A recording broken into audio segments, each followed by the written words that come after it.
Hi everyone. So today I'm going to be making a video which was actually requested for. This was a request by someone to please make this video. Now the request was I make a video talking about masturbation and its benefits or costs to one's health. So here is the video about masturbation and its benefits and costs to one's health. So first of all, let's start from what is masturbation. Masturbation is basically when one stimulates one's organs in order to achieve sexual pleasure. That is basically what masturbation is. Okay, I'm not giving you a Google defined information. I'm giving you what I understand as masturbation. Then I'm a bit biased, I was a bit biased when this question was thrown at me. I won't lie to you, because based on my background, I'm supposed to talk against masturbation, but I'm a scientist. What did I do? I went online and I read up articles. When I say articles, I don't mean those write-ups, those bloggers write-ups that you see, or those health write-ups that you see when you Google masturbation. I'm talking about health articles, research articles. People have researched on these. I actually went online and I found health articles relating to masturbation and one's health, and I read them. I'm going to be giving you data based on the research that someone has done and that I read and digested, and I'm here to give to you. If you know someone who this video will actually help, who would actually enjoy watching this video, please kindly share to them or refer them to come see it. And please, if you haven't followed me yet, kindly follow me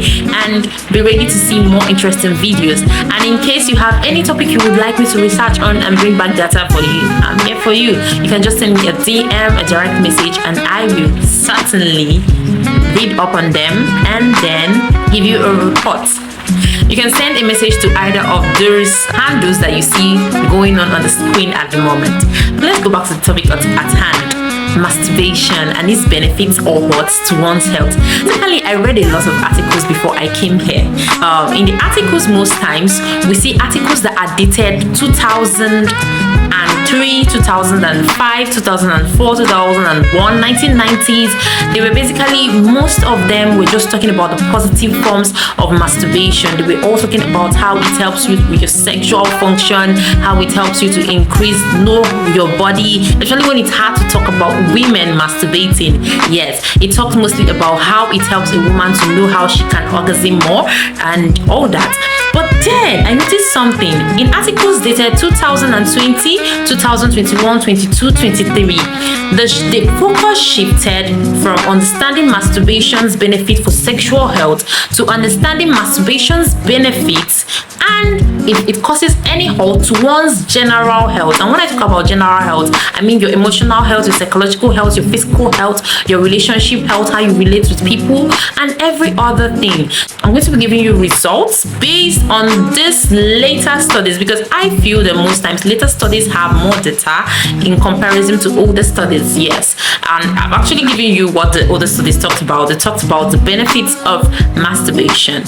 It helps you to increase your sexual function. It helps you to know your body better. It helps you to get to know yourself for yourself, and also a lot of all those things in those lines. But we're going to be talking about today how it benefits all your general health, or does it hurt it? In one of the studies, basically what they did was the broad set of people who say they do masturbate. So they took the frequency, how often do you masturbate? And then they actually divided them into, do you have a sexual partner or are you single? Most of the times that you do masturbate. They took a census of these people and then they made the research based on people who are single and people who are in relationships while they are masturbating, and how the masturbation is affecting both of their relationships, people who are in relationships, and then how the masturbation is actually affecting the people who are single at the moment. The data came in and the people who are in relationships were reporting something very, very different from people who were single at the time of the research. People who were single were actually saying masturbation is good for my sexual health. I actually feel more released and relaxed after I masturbate. I enjoy masturbating and I think it doesn't have any bad effect on my sexual health. Sometimes I can feel a little bit of pain in my lumbar region. Sorry, they didn't write it like this, so I'm just the one putting it like this. So we don't feel like this is how they wrote it in the data or in the science journal. No, I'm just putting it like this so you can actually understand what was going on in the science journal. So they were saying sometimes I may have a little bit of pain in my lumbar region, and when I overdo it, I may feel pain down there sometimes.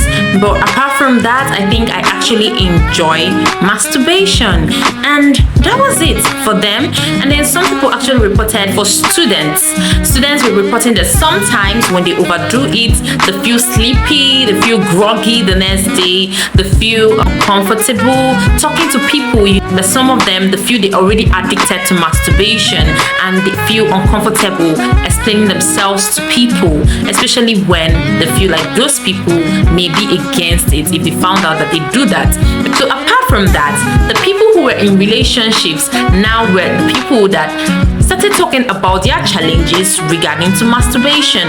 Most of them reported that masturbation made them to have a high sexual expectation. Most times, especially in men, most times they do not have enough sexual satisfaction when they have sex with their partners because they already have a high sexual expectation because of the masturbation. And then apart from that, masturbation makes them most times they don't come when they usually have sex. They don't have the release or the relaxation that they feel when they actually masturbate. And then some of them reported that they were already feeling like they can't go without masturbation even though they actually have sex with their partner. And then this was generally most of their reports. They can't even communicate with their partner what they want because they feel like they alone can actually satisfy themselves. So it was actually not giving them the satisfaction that they would want in their relationship. Now, this was a general consensus in most of the research data that is out there that is talking about people in relationships actually masturbating.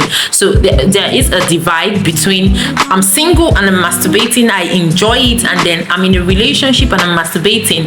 But when I'm with my partner, I don't get the satisfaction that I want to get from my partner because most times I feel like I can only get it from masturbation. Now, this is a consensus. And then apart from that, they also talk about it not being so healthy for their body in that they don't get enough sleep, they have insomnia. Not just for the people in relationships, this is for the general consensus that sometimes we have insomnia, sometimes we feel groggy, sometimes we feel sleepy, at times we have decreased focus, decreased concentration because most times you're thinking about masturbation, so it is something that you can get a bit addicted to. Now, this is just a general consensus, and this is not me being biased because I know a lot of people that know me personally and watching this video be like, oh, she's just being biased. No, I'm not being biased. I'm talking about science research that I read up, and you can go read it for yourself. All you have to do is know what you're searching for. Do not read all those things that are already written in someone's mindset.